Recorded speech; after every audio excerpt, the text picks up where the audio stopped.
প্রিয় দর্শক, আসসালামু আলাইকুম।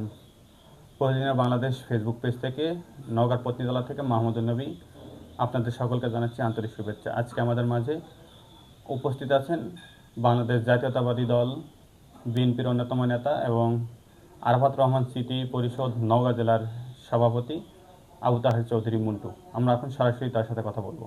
আমরা জানতে চাচ্ছিলাম যে আপনাকেও ধন্যবাদ।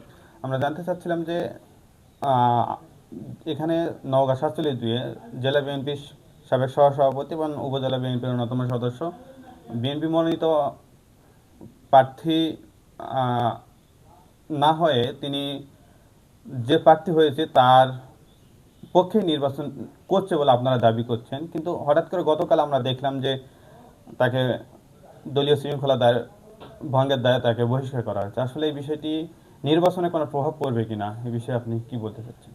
ধন্যবাদ আপনাকে। ইতিপূর্বে আমরা একটা প্রেস কনফারেন্স করেছি, তো সেখানে আমাদের বক্তব্যগুলি আমরা উপস্থাপন করেছি।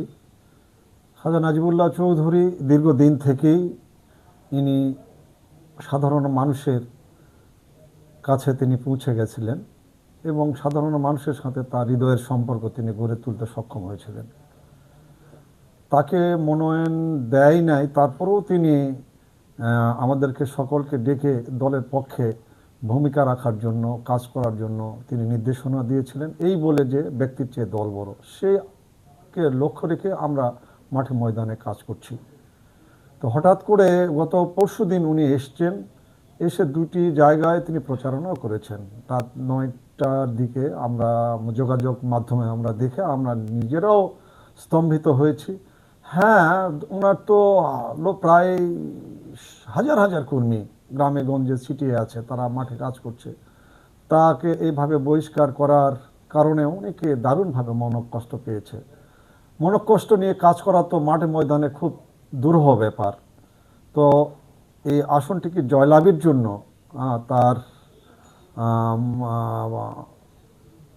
বহিষ্কার প্রত্যাহার করে অতি সত্বর সাধারণ নেতাকর্মীরা যারা মাঠে ঘাটে কাজ করছে তাদের মনোবলকে আবারও চাঙ্গা করার জন্য আমি কেন্দ্রীয় নেতৃবৃন্দের প্রতি আহ্বান জানাবো। কারণ সরকার গঠনে একটি আসন অত্যন্ত গুরুত্বপূর্ণ।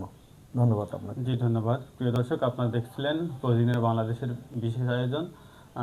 আমাদের মাঝে মেহমান ছিলেন জেলা আরাফাত রহমান কোকর স্মৃতি পরিষদের সভাপতি আবু তাহের চৌধুরী মন্টু।